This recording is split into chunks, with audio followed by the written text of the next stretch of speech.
I have never been so proud of my father as when Drekthar told me of this incident. I have good cause to know how hard it is to make the right decision at times. He had much to lose and nothing to gain by making the choices he did. No, that's not right. He retained his honor, and there can be no price high enough to sacrifice that. The letter brooked no disagreement. Durotan stared at it, and then with a deep sigh passed it to his mate. Draka read it quickly, her eyes darting over the words, and growled soft and low in her throat. Ner'zhul is cowardly. To lay this at your feet, she said softly, so as not to be overheard by the courier waiting outside. The request comes to him, not you. I have promised to obey, Durotan said, his voice equally soft. Ner'zhul speaks for the ancestors. Draka cocked her head thoughtfully. A stray beam of sunlight penetrating the tent from a gap in the seams caught her face, throwing her strong jaw and high cheekbones into sharp relief. Durotan's breath caught in his throat as he looked at his beloved. For all the chaos, madness even, that seemed to have suddenly descended upon himself and his people, he was grateful for her. He touched her brown face lightly with a sharp clawed finger, and she smiled briefly. My mate, I do not know that I trust Ner'zhul, she said, her voice barely above a whisper. He nodded. But we both trust Drekthar, and he has confirmed what Ner'zhul has said. The Draenei have been plotting against us. Ner'zhul says that Velen has even insisted on entering Ashugun. Again, the chieftain of the Frostwolf clan regarded the letter. I am pleased that Ner'zhul has not asked me to slay Velen. Perhaps once we have him in our power, we can convince him to change his ways, have him explain why they are so bent on harming us. Perhaps we can negotiate peace. The thought seized his heart and squeezed it hard. As glorious as his life with Draka was, as proud as he was of his clan, how much happier would he be simply doing as his father had done, hunting the beasts of the woods and fields, dancing in the moonlight at Koshharg festivals, listening to the old tales and basking in the loving warmth of the ancestors. He had not said anything to Draka, but he was secretly glad that they had not yet conceived a child. This was not a time that was easy on young orcs. Their childhood had been stolen from them.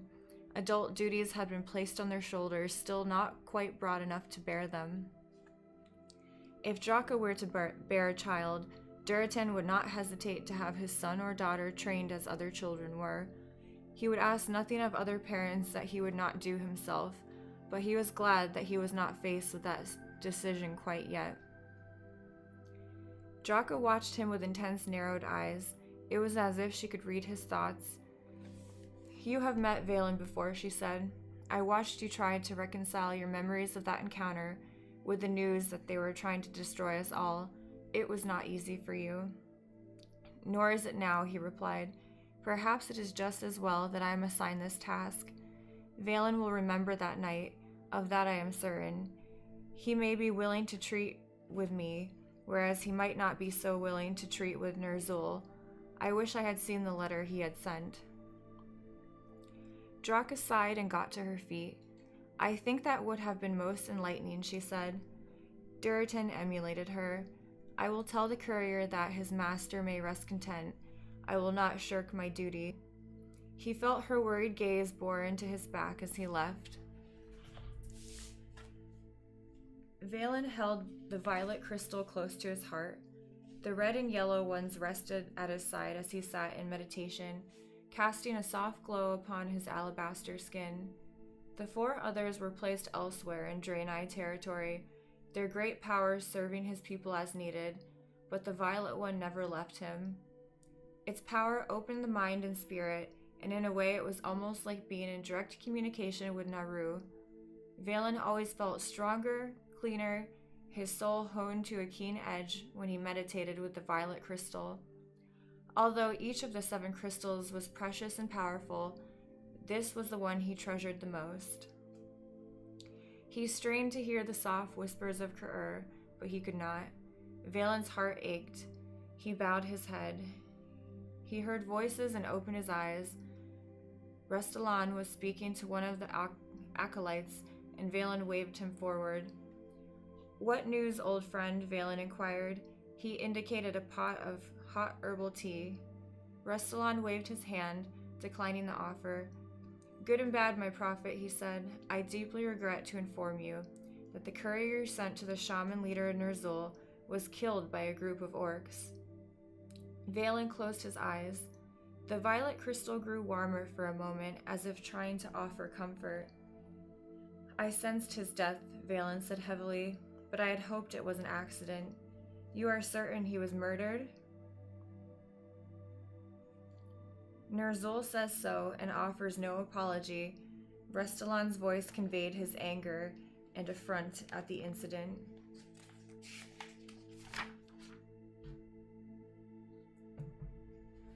He was kneeling beside Velen, next to the red crystal. Valen's dark blue eyes darted to the crystal as it pulsed once, briefly responding to Restalan's emotions. "So much for your theory that they would not attack an unarmed man, Restalan continued bitterly. "I had so hoped for better," Velen said quietly. "But you said there was some good news to mitigate these sad tidings." Restalan grimaced, "If you can call it that. Ner'zhul says that an orc contingency will meet with us at the base of the mountain." "He is not coming?" Restalan dropped his gaze and shook his head. "No, my prophet," he said quietly. "Who does he send in his stead?" "The letter does not say. Give it to me." Velen stretched out a white hand and Restalan placed the parchment in his palm. Velen uncurled the parchment and read the letter quickly. "Your courier is dead. It is fortunate that those who slew him thought to search his body for his missive. I have read it, and I will agree to send a contingency of orcs to speak with you. I guarantee nothing, not your safety, not a truce, nothing. But we will hear you out." Velen sighed deeply. This was not the response his soul had longed for. What had happened to the orcs? Why in this world or any other were they suddenly so bent on harming the Draenei, who had never opposed them in any fashion? "I guarantee nothing," Ner'zhul had said, writing in a strong, bold hand. "Very well," said Velen quietly. "Then nothing is guaranteed." He smiled at Restalan, rather like life. The day was inappropriately bright and cheerful, Duratan thought, squinting against the bright early summer light that danced down. Surely on a day when his soul felt so bleak and unhappy, the weather ought to reflect it. Clouds at the very least.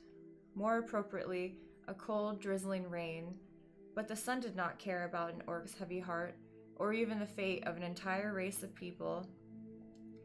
It shone down as merrily as if all was right every place its rays touched. Ashugan almost seemed to be on fire, so bright was the light that reflected off its multifaceted, crystalline surface. Duratan had chosen a position of strength. From where he had positioned his warriors, he would be able to see Valen's traveling party long before they spotted the orcs. He had decided to wait and let the prophet of the Draenei come directly to him, although he had strategically positioned his warriors so that if the Draenei attempt to flee, no avenue of flight would be open to them. And all the orcs who waited patiently on this offensively glorious day were armed to the teeth, with shaman at the ready. With her sharp eyes and superb fighting skills, Draka was highly useful to him as a scout. He had positioned her as one of the lookouts in the first group of warriors.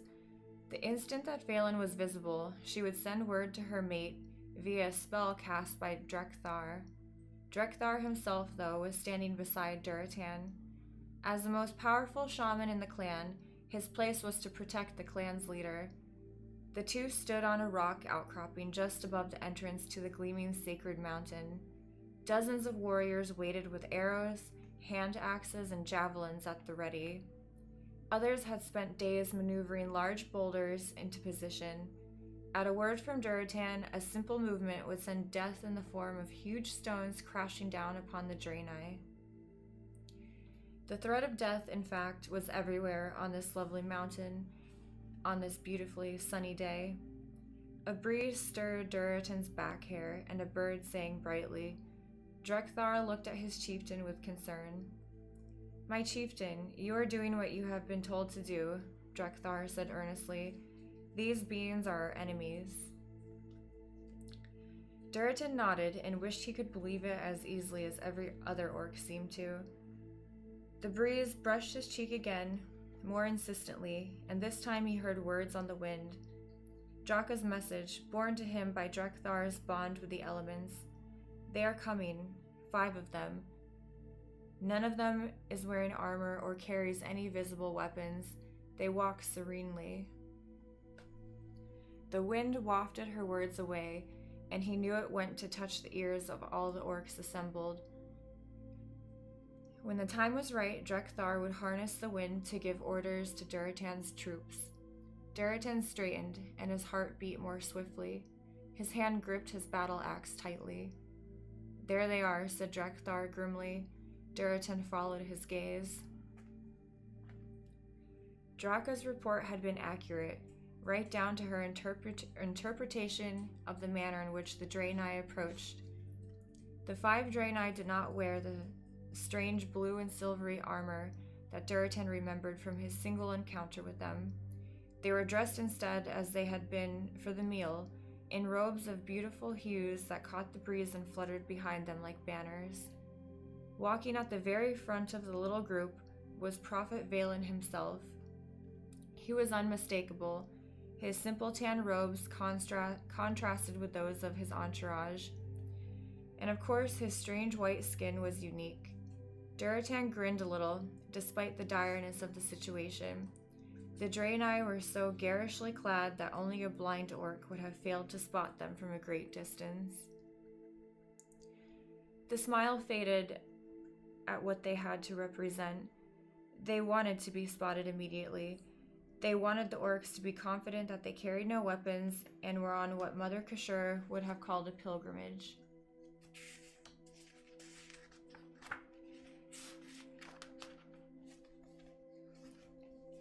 Or was it all just an elaborate trick?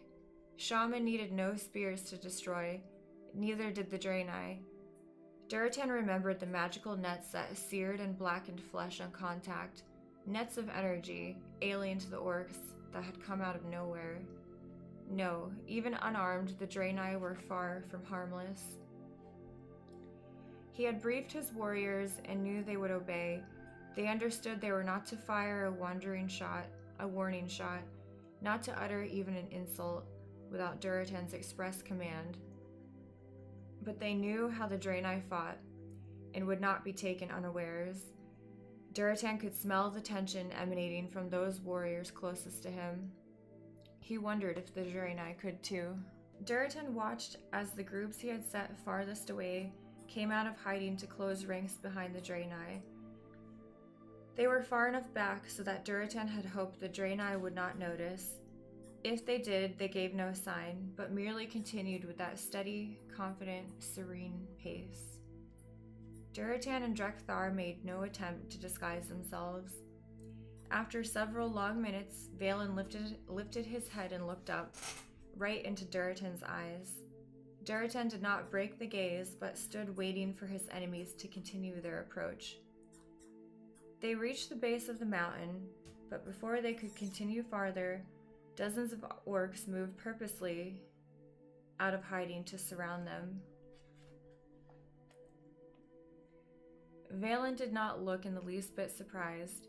He glanced around, smiling a little, and then returned his gaze to Duratan. Slowly, Duratan descended until he stood face to face with the Draenei prophet. "Long has it been since you and I last stood so, Velen," Duratan said in a calm voice. He deliberately did not use the Draenei's title. "Long indeed, Duratan, son of Garrod, chieftain of the Frostwolf clan," Velen said in that rich, smooth voice that Duratan remembered. "Are you friends with Orgrim still?" "Indeed I am," Duratan replied. "He carries the Doomhammer now, and is second in his own clan." Sorrow flitted across the pale face, a sorrow that was deep and unquestionably genuine. Again, Durotan remembered that night so long ago, when this being had sat with them and talked of orcish ways, of the Doomhammer, and the cost at which Orgrim would buy it. I hope his father and yours passed with great honor, Velen said. We are not here today to speak of the past, Durotan said, more forcefully than he intended. He did not like to remember that night. We are here because you have informed us that you dared trespass on our most sacred place. There it is then, he thought. Let us not mince words. Velen had Durotan's gaze and nodded. I had sent a missive to Ner'zhul, not to you, Durotan.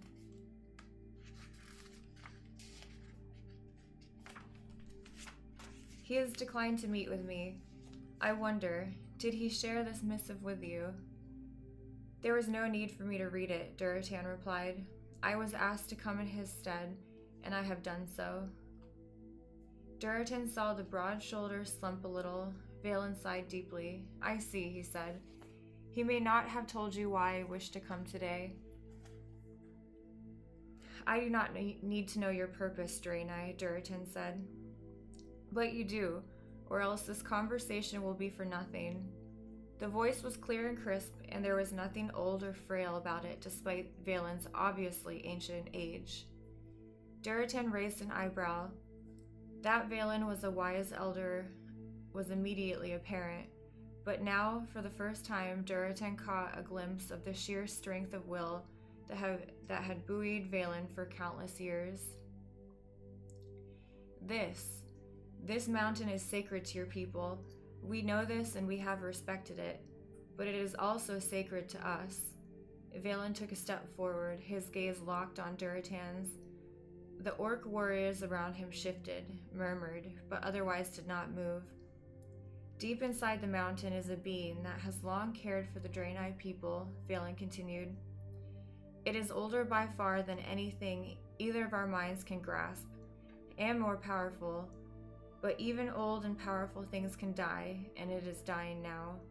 There is wisdom and grace and reconciliation we can have from it, your people and mine. We... Blasphemer, Durotan started. The bitter cry had sprung from the throat not of some short-tempered warrior in the crowd, but from the orc who stood beside him. Drek'Thar's eyes were wide, and his body trembled with outrage. Veins stood out on his neck, and he shook his fist at Velen. Durotan was so shocked by the outburst that he did not silence it quickly as he should have, and Drek'Thar continued. Ashugun belongs to us. It is the home of the beloved dead, cradler of the spirits, and your hideous cloven feet are not fit to take one step up its blessed sides. Velen too seemed surprised at the outburst. He turned his attention to the shaman and stretched out a hand imploringly. Your spirits are housed within these walls, it is true, and I would never say it was not so, Velen cried. But they are drawn there because of this being. It seeks to... It was exactly the wrong thing to say. Drek'Thar bellowed in outrage. Other cries went up, and before Durotan realized quite what was happening, he saw his warriors surge forward. Draka moved toward them, trying to stop the attack, but she might as well have been trying to hold back the incoming tide. Durotan sprung and struck Drek'Thar hard across the face. The shaman whirled, snarling.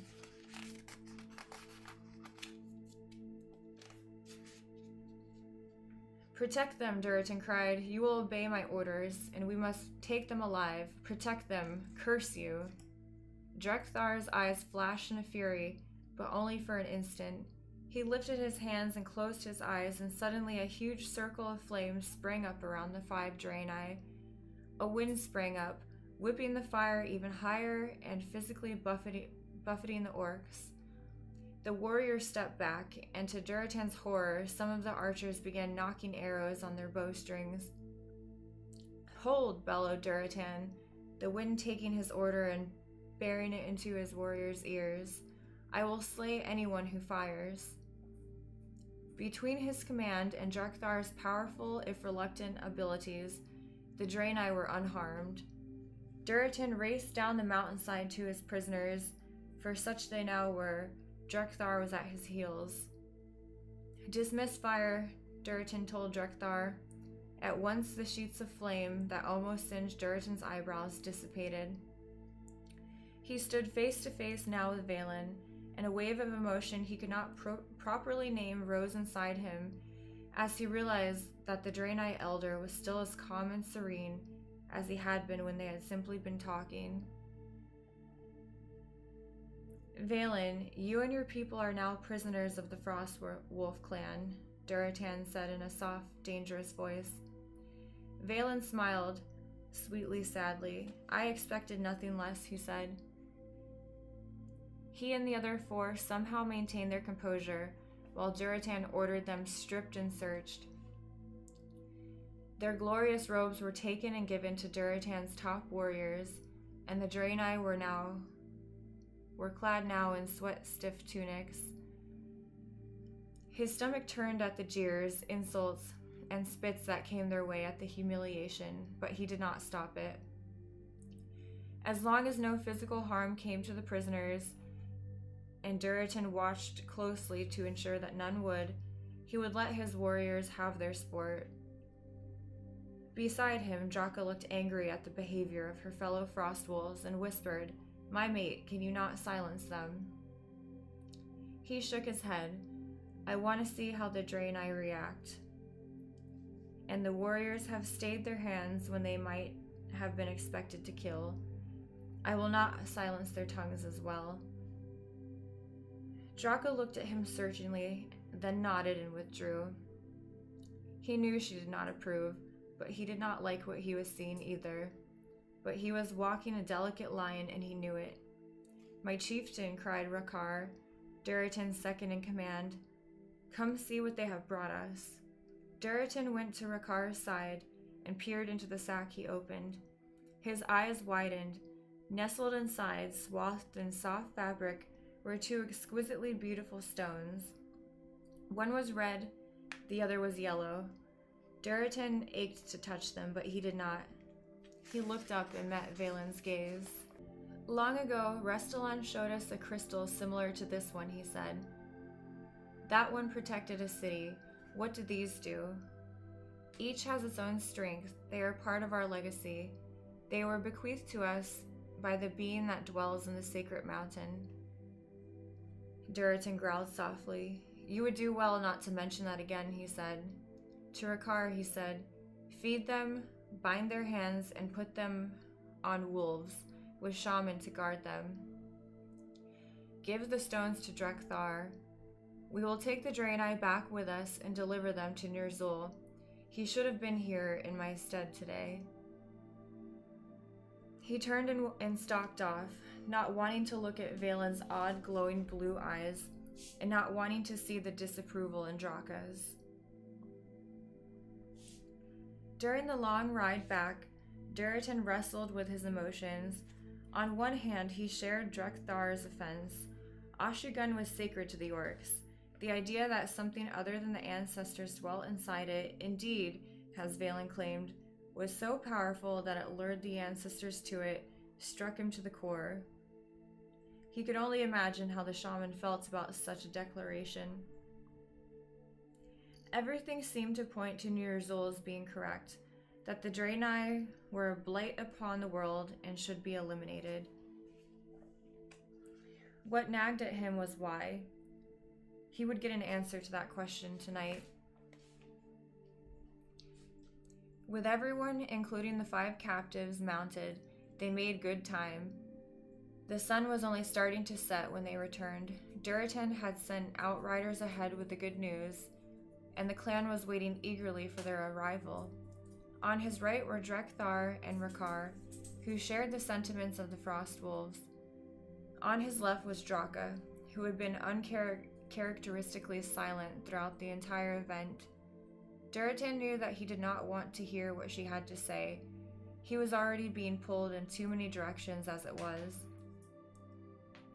The prisoners were ungraciously shoved into 2 tents, and an immediate guard was set up around them. 4 seasoned warriors, pleased with the duty entrusted to them, Duratan had ordered Velen isolated. He wanted to speak with the Draenei prophet alone.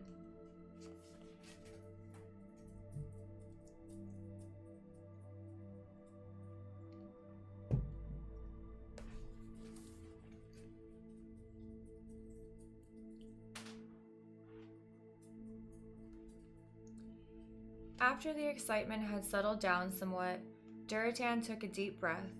He was not looking forward to this conversation, but it had to be done.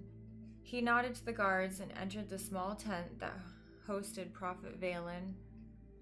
Since he had ordered Velen bound, he expected to see the elder with his hands tied. Instead, he saw that whoever had carried out his order had done so with excessive zeal. The tent had been erected around a sturdy tree, and Velen was now bound to the trunk. His arms had been yanked back at an awkward angle. The ropes around the white flesh of his wrists tied so tightly that even in the dim light of twilight, Duratan could see that they were turning a darker shade. A rope tied, thankfully loosely around the neck, forced him to keep his head up or risk choking. A dirty cloth had been shoved in his mouth. He was on his knees, and his hooves too were bound behind him. Duratan uttered a deep oath and drew a dagger. Velen gazed at him with no sign of fear in those deep blue eyes, but Duratan did notice that the Draenei looked surprised when the orc used the weapon to cut the bonds rather than his throat. Velen made no sound, but a flicker of pain passed over his ghostly white face as blood returned to his limbs. "I told them to bind you, not truss you up like a talbuk," Duratan muttered. "Your people are very eager, it would seem." Duratan passed the elder a water skin and watched him closely while he drank.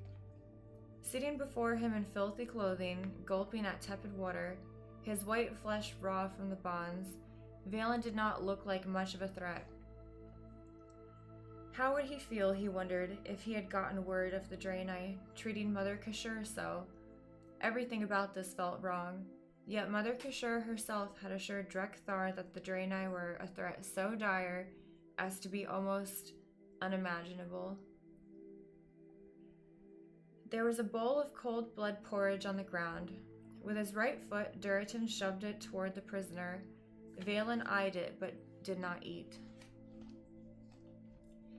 "Not quite the feast you served Orgrim and me when we dined in Telmore," Duratan said, "but it is nourishing."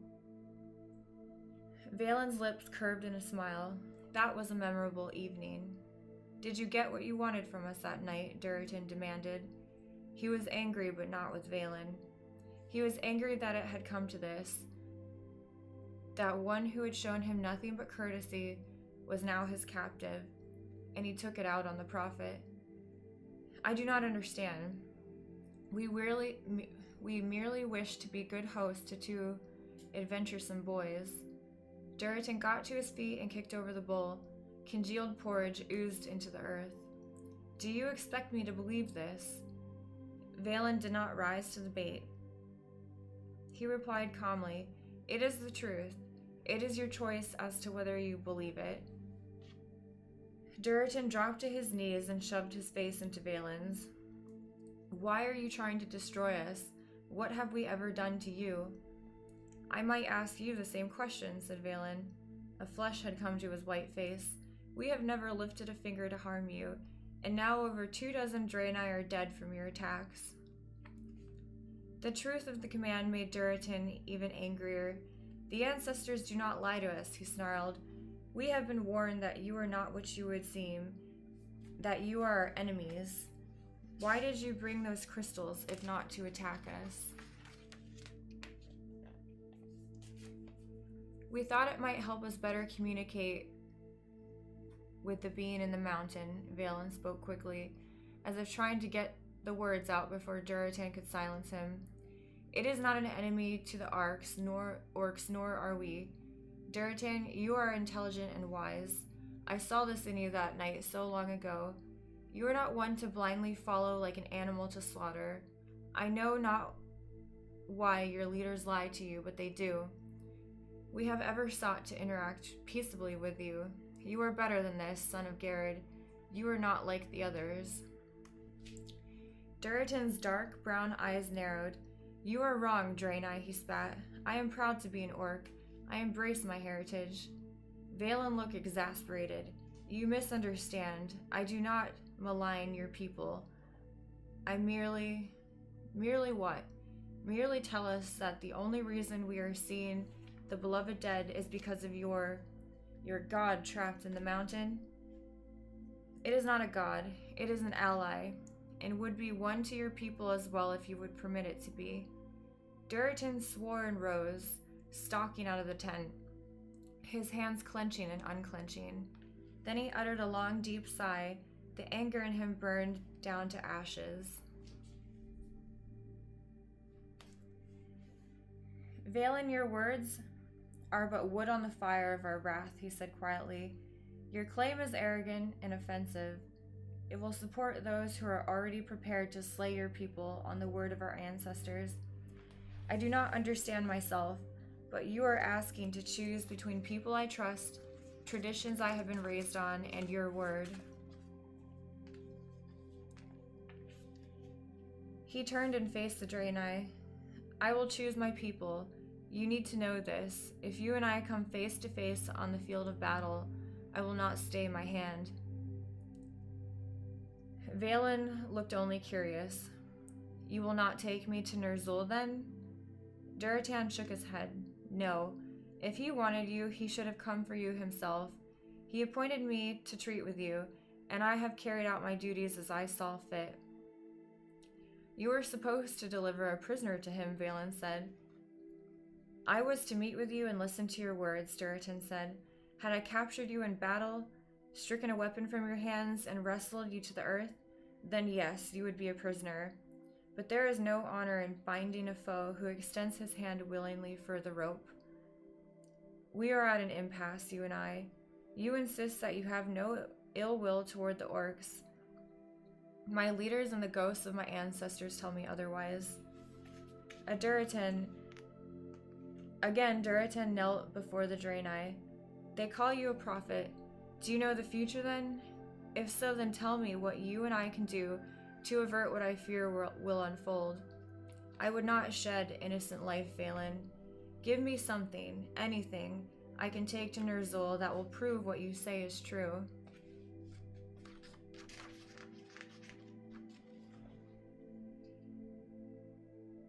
He realized he was pleading, but the fact did not distress him. He loved his wife, his clan, his people.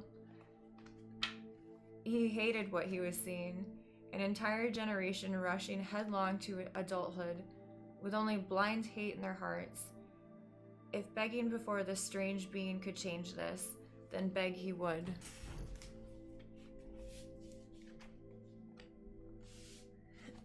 The strange blue eyes held an unspeakable empathy. Velen extended a pale hand and placed it on Duratan's shoulder. The future is not like a book one can read, he said quietly. It is ever-changing, like the rush of water or the swirl of sand. I am granted certain insights, but nothing more.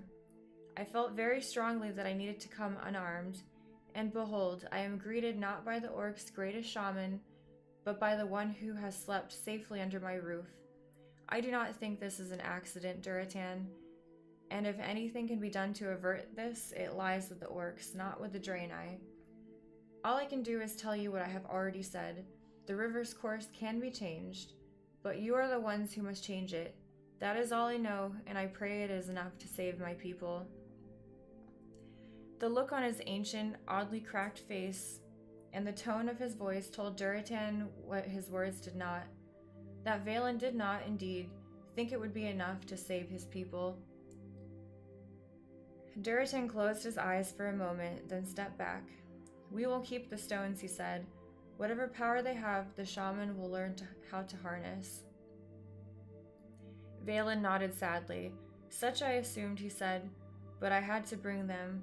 I had to trust that we could find a way past all of this. Why was it, Duratan wondered, that he felt closer at this moment to one he had been told was an enemy than to the spiritual leader of his own people. Draka might know. She had known all along. She had said nothing, understanding with a wisdom he could not comprehend, that he had come to this moment on his own. But he would speak to her tonight, alone in their tent. "Get up," he said, speaking roughly to hide his emotions. "You and your companions may leave safely," he grinned suddenly, "and safely as you might, in the darkness, with no weapons. If you come to your deaths this night when you are past our territory, it will not be on my head." "That would be convenient for you," agreed Velen, getting to his feet. "But somehow I think it is not what you want." Duritan did not reply. He marched out of the tent and told the waiting guards, "Velen and his 4 companions are to be safely escorted to the borders of our lands. Then they will be released to return to their city. No harm is to befall them, is that clear?" The guards looked as if he was about to protest, but another, wiser warrior shot him a fierce glance. "The guard looked as if he was very clear, my chieftain," the first guard murmured, and they went to fetch the other Draenei. Drekthar hurried up to Duritan. "Duritan, what are you doing? Ner'zhul expects prisoners." "Ner'zhul can take his prisoners himself," Duritan snarled. "I was in command, and this is my decision. Do you question it?" Drekthar looked around and walked Duritan away from prying ears. "I do," he hissed. "You heard what he said. He claims the ancestors are like moths to a torch around this god of his. The arrogance, Ner'zhul is right. They must be eliminated. We have been told so." "If it is to be, then it will be," said Duritan. "But not this night, Drekthar. Not this night." As he and his companions walked slowly over the dew-drenched grasses of the meadows, past the towering black silhouettes of the trees of the Terakar forest, toward the nearest city, Valen's heart was heavy. 2 of the Adamal crystals were now in the possession of the orcs. He had no doubt but that Duritan's words were correct, and that their shaman would shortly unlock their secrets, but they had missed one. They had missed it because it did not wish to be found, and it came to the crystals, light obeyed its wishes, and bent itself so that the violet crystal remained hidden from view of the searching orcs. He held it close to his heart now, feeling its warmth seep into his ancient flesh. He had gambled and failed, not completely. That he and his friends were alive and walking towards safety was testimony to that, but he had hoped the orcs would listen, that they would at least accompany him into the heart of their own sacred mountain, and behold something that did not negate their faith, not in the slightest, but had in fact given birth to it. The outlook was grim. As he had walked into the camp, he had observed what was happening. Younglings were being trained so hard they were dropping from exhaustion. Forges were going even so late at night. For all that he was walking freely now, Velen knew that the incident of today had done nothing to avert what would come. The orcs, even the ones led by the insightful, slow-to-anger Duritan, were not just prepared for the possibility of war. They were convinced of the certainty of it. When the sun showed her yellow head tomorrow morning, she would look upon the inevitable. The crystals he held so close to his heart pulsed, sensing his thoughts. Velen turned to his companions and looked upon them sorrowfully. "The orcs will not be dissuaded from this path," he said, "and therefore, if we are to survive, we too must walk the path of war." Far in the distance, broken, dying, resting as peacefully as possible, deep below the waters of the sacred pool, the being known as K'ur uttered a deep, agonized cry. Velen started, recognizing the voice, and bowed his head.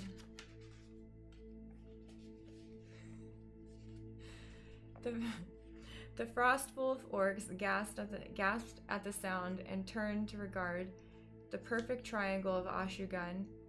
The ancestors are angry with us, a young shaman cried. Angry for letting Velen go. Durriton shook his head. He ought to rebuke the youngster, and on the morrow, if such words were uttered again, he would. But now his heart was full of sorrow. It was not a cry of anger that came from the sacred mountain. It was the wrenching sound of ultimate grief, and he had shuddered inside as he wondered why the ancestors mourned so very, very deeply.